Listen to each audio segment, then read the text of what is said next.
한 가지는 말씀드릴 수 있을 것 같습니다.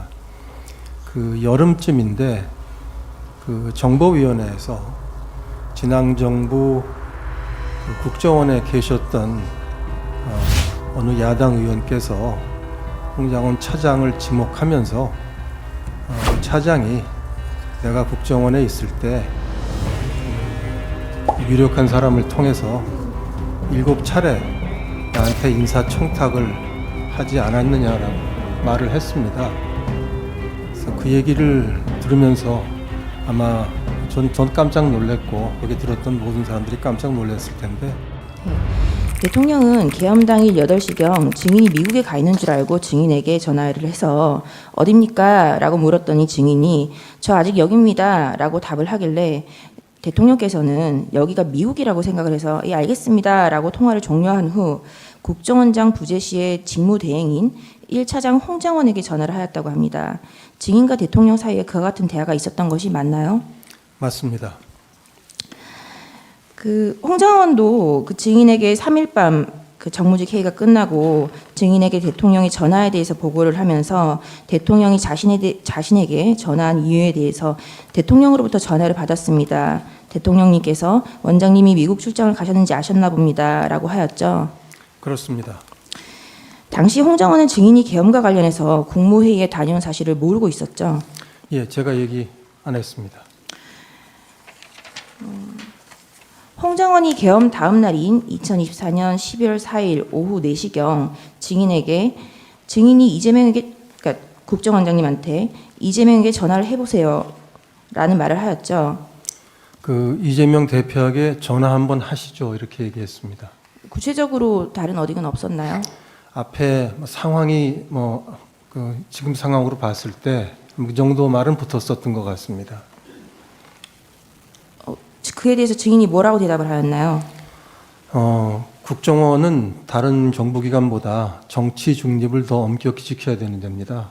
국정원법에 정치 중립 조항이 있을 정도입니다. 그래서 제가 말을 이렇게 했습니다.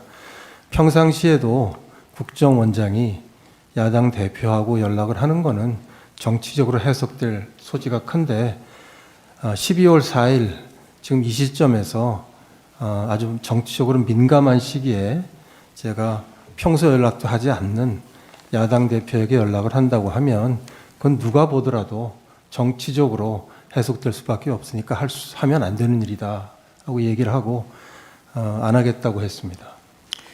증인의 진술과 홍장원의 진술에 대해서 이제 경질 사회에 대해서 의견 대립이 첨예한데 증인이 홍장원에 대해서 교체를 건의한 이유가 그것뿐인가요? 네, 한 1년 정도 같이 일을 했기 때문에 이런저런 제가 보고를 받게 됩니다.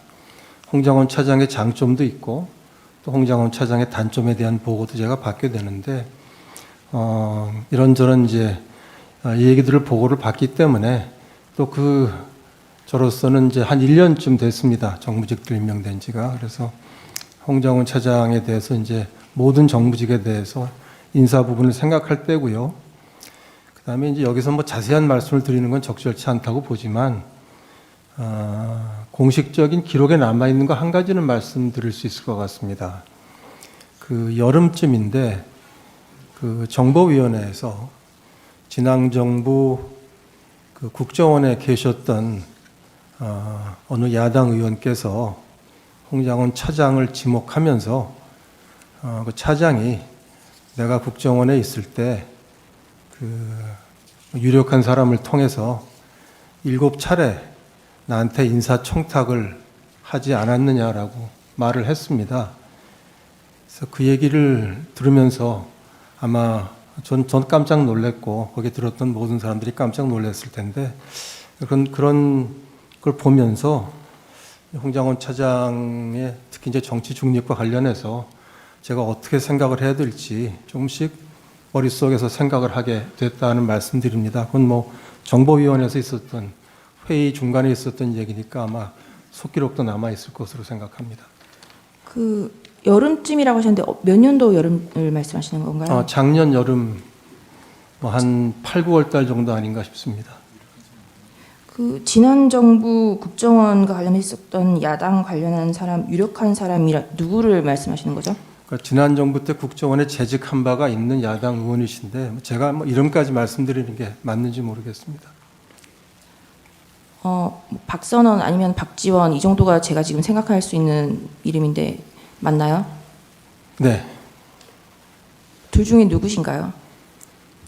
뭐 속기록이 남아 있으니까 제가 말씀 안 드려도 될 것 같습니다. 증인의 말씀은 그러면 홍정원 1차장이 박지원이나 박선원에게 인사청탁을 7차례나 했다라는 취지신가요? 네, 그렇게 야당 의원이 발언을 했습니다. 그러면 그 사실에 대해서 정보위원회에서 발언이 있고 나서 국정원 내부에서 그러면 그 7차례 인사청탁이 어떤 건인지 누구인지에 대해서 조사를 하신 바가 있나요? 조사를 하지는 못했습니다. 왜요? 지난 정부 때 있었던 일인데 이제 정부가 바뀌게 되면 국정원에서 과거 정부에 있었던 일을 다 기록으로 남겨놓지 않기 때문에 사실은 조사하기가 좀 어렵습니다. 네. 홍 장관의 이재명 대표와의 통화 권유에 대해서 북한이 남쪽에 도발을 일으킬 만한 상황이 아니라는 것을 국민 절반이 지지하는 야당에도 알릴 필요가 있다라고 정무적으로 판단한 것이다라고 주장을 하는데 증인의 생각은 어떤가요? 그렇죠. 12월 4일, 그러니까 비상계엄 다음 날인데 12월 4일 오후 늦게 저한테 와서 얘기할 때는 그런 얘기가 없었습니다. 12월 5일 그 다음 날 정무직 회의를 시작하는데 홍장원 차장이 과거 박근혜 대통령 탄핵 시절에 한 7, 8년 된 신문 기사 하나 가지고 와서 제 앞에 놨습니다. 그러면서 어제 제가 말씀드린 게 이런 취지였습니다라고 얘기를 했고 그것뿐이었습니다. 사후에 얘기를 한 것이고 지금 저 변호사님 말씀하시는 그런 얘기들을 저한테 직접 한 적은 없습니다. 당시 홍 장관이 들고 왔었던 신문 기사 내용이 어떤 것인가요? 그 박근혜 대통령 탄핵 국면에서 여야 간의 외교 안보가 중요하다, 여야 간의 소통이 필요하다, 뭐 이런 취지였던 것으로 기억합니다. 지금 이제 12월 3일부터 12월 6일 그 이후까지 타임라인의 시간적인 부분에 대해서 되게 첨예한데 이런 대화가 있었던 정무직 회의가 대략 몇 시쯤 있었나요? 12월 5일 비상계엄 이틀 후입니다. 12월 5일 아침에 제가 정무직 회의 보통 9시 반에 하니까 아마 그때였을 것입니다. 네.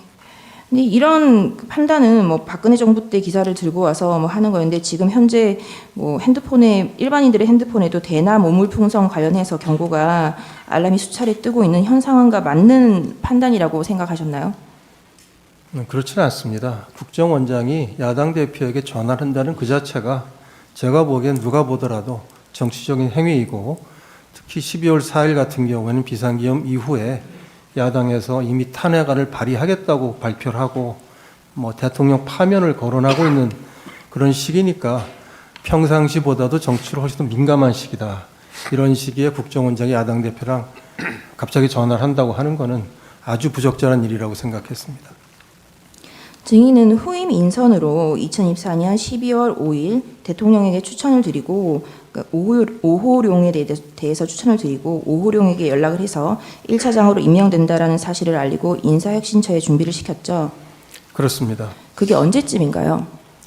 12월 4일 홍장원 차장의 야당 대표 전화 이야기가 있었고 제가 밤에 좀 고민을 한 다음에 그 다음 날인 12월 5일 날 대통령께 전화를 드려서 교체 건의를 했고 대통령께서 좋다고 하셔서 그 법령에 따라서 문서로 건의한 거는 이제 12월 6일 건의를 하는데 의원 면직이기 때문에 제가 12월 5일 오후에 홍장원 차장을 제 사무실로 불러서 이번에 정무직 인사를 하게 됐고 교체를 하게 됐다라고 말씀을 하고 얘기를 하고 사표를 받았습니다. 그러면 홍장원에게 그 12월 5일 날 오후에 말하기 전에 대통령님께 오전에 말씀을 드렸다는 건가요? 제 기억에는 점심시간 때쯤에서 전화 통화가 됐었던 거로 생각합니다. 증인은 2024년 12월 6일 홍장원에 대한 사표 수리의 건과 오호룡에 대한 임명 제청의 건을 대통령에게 올렸죠. 그렇습니다. 아침에 올렸습니다. 증인은 홍 장관에게 사표를 받고 이를 번복해서 2024년 12월 6일 아침에 2차장과 3차장이 함께 있는 자리에서 홍 장관에게 다시 잘해봅시다 라고 사표를 발리한 사실이 있나요? 사실과 다릅니다. 그런 사실 없습니다. 그런 사실이 없나요? 조금 설명을 드려도 되겠습니까? 네, 말씀 주시죠. 2차장, 3차장은 아니고 다른 정무직, 즉 기조실장과 같이 있는 세 사람이 있는 자리에서 정무직 회의가 끝나고 지금 인사 절차가 생각보다 조금 더 시간이 걸리는 것 같다. 그래서 언제 마무리될지는 모르겠지만 뭐 정무직은 언제까지 일을 하든 책임감을 가지고 일을 하는 것이 맞고 나도 그런 생각으로 사는 사람이다. 따라서 정무직 대 정무직, 이 표현을 제가 기억합니다. 정무직 대 정무직으로 제가 부탁을 한다. 있는 동안에는 최선을 다해달라. 이런 부탁을 했습니다. 그렇게 얘기를 했지 사표를 돌려준 적 없습니다. 그에 대해서 홍 장관이 뭐라고 반응을 했던가요? 뭐 알겠다는 얘기를 했었던 것 같습니다.